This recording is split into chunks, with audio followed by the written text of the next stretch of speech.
So I just wanted to do the next little episode in me chatting about all things NICU, and do a little chat about our neonatal journey. So it's not so much going to be kind of every day or kind of a blow by blow of what happened, because A, it was a long time ago, and B, there's bits that stick out in my memory, and I think they're more important than the kind of everyday stuff. And there's some bits that I'm still going to skip out, because there's some stuff that I can't really talk about or don't really want to talk about, and certainly don't want to talk about without getting upset. So I just won't, and that's cool. So our daughter was born at 27 weeks, or 27 plus 1, and so that's kind of not even quite 6 months pregnant, and I'd been kind of feeling a bit poorly for a couple of weeks before that, and had really bad pain in my tummy and pain in my shoulder, which I've since learned is kind of the classical way that HELLP syndrome will present. But at the time we didn't really know what was going on, and I thought I just maybe had hideous indigestion. So I developed HELLP syndrome really quickly, and that's essentially a really severe, quite rare form of preeclampsia, where your liver and your kidneys essentially shut down, and the mums get really, really sick, and the babies can get really sick too. And so the only solution really was to deliver her. And unfortunately, because I was so poorly, I had to have a general anaesthetic, and that meant that I didn't see Poppy when she was born, and kind of wasn't really around for it, and wasn't able to kind of meet her until day 2. So on the first day she met her dad, who visited her and took photos for me, although I wasn't really awake anyway, and then the next day I got to visit her and meet her. And that first week I really remember very little of. I don't know whether it's a kind of protective thing from all the shock and the trauma. I was still really quite poorly. I was in intensive care for a little bit of it, and on lots of medicines and morphine and stuff, so that could certainly be it.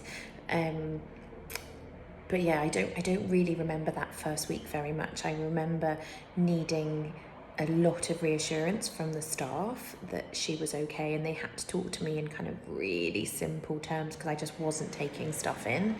And I remember almost certainly flashing my bum to one of the consultants, because I was still in a hospital gown. So that's nice that memory stayed. And I remember her just being so tiny in this little incubator.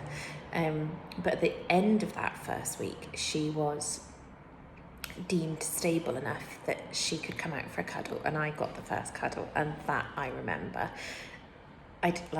Other NICU mums will probably explain it similarly, but it's just this feeling of completeness suddenly, that she gets brought out onto your chest, and she was tiny, she just fitted here, and you're just kind of like, you're home, it's okay again, it's going to be okay. And it was a lovely, lovely feeling, so I remember that. And then really she spent the first couple of weeks in intensive care, and the way I look back at that is it was all about her adapting to being on the outside rather than inside. And she was so early, and she was quite small even for being 27 weeks. So she was 725 grams, which is about £1.10, which is small for a 27 weeker. And she'd been slightly starved and kind of nutrients towards the end, and quite distressed because my placenta was so poorly.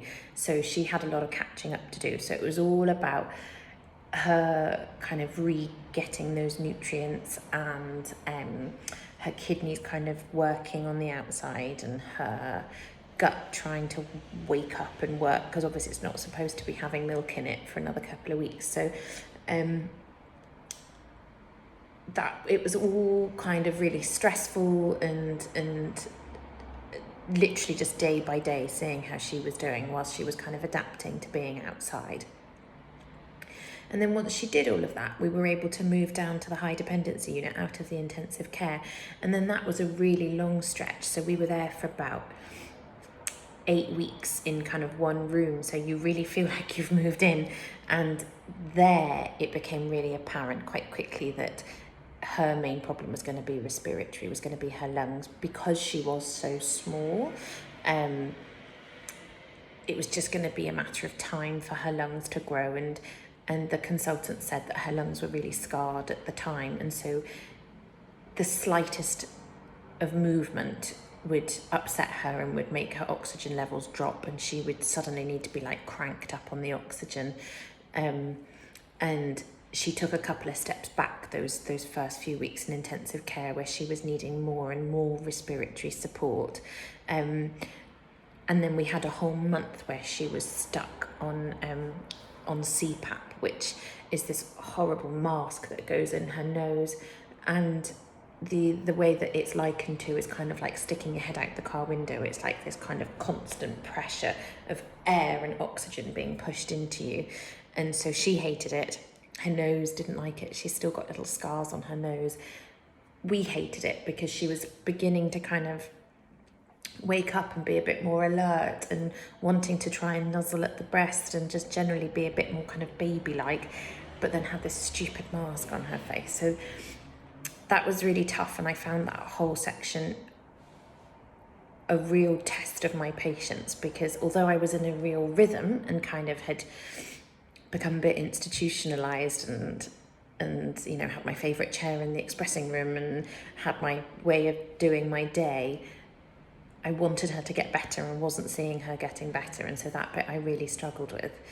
But then after Christmas, she suddenly kind of started to grow a little bit more, and as she grew, it meant that her lungs were getting bigger, and so we were able to take her or wean her off that machine, the CPAP, onto something called Vapotherm, which is a lot gentler. It's still a breathing support. She's still needing to have kind of help to inflate her lungs open and shut, but it's less invasive and less distressing for her. And at that point they said that we could move hospitals. So we then had to move from Tommy's, St Thomas's in Westminster, to our local hospital.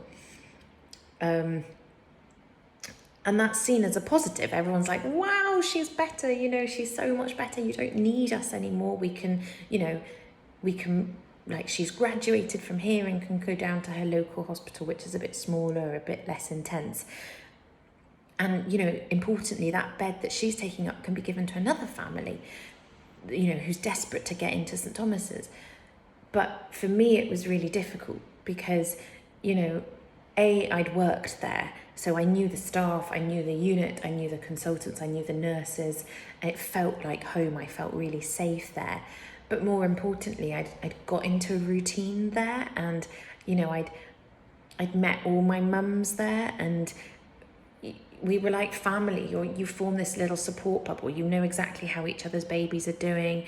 You know how the mums are doing. You know how the dads are doing. And you're getting ripped from that and put into another hospital. And that's a really big deal when you've been there for ages. We'd been there for, I think, about 70 days already. And so to move was a really big deal. But we did. Her and I were in an ambulance back to our local hospital. And again, it was really funny because in Tommy's, we were one of many 27-weekers. We were one of many 700-gram babies. We were one of many families who'd been there already for months.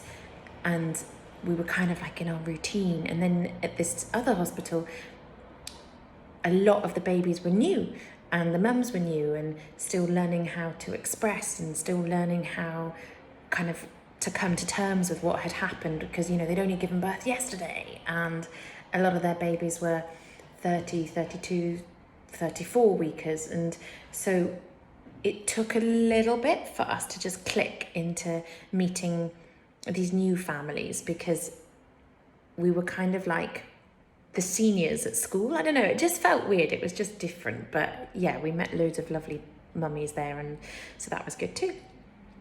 And then once we were there, again kind of had a bit of a gear change where it wasn't so intense anymore. It was now more about getting Poppy to grow, weaning her off the breathing support, getting to know her a bit more, and then getting her to breastfeed, because at this point she was term.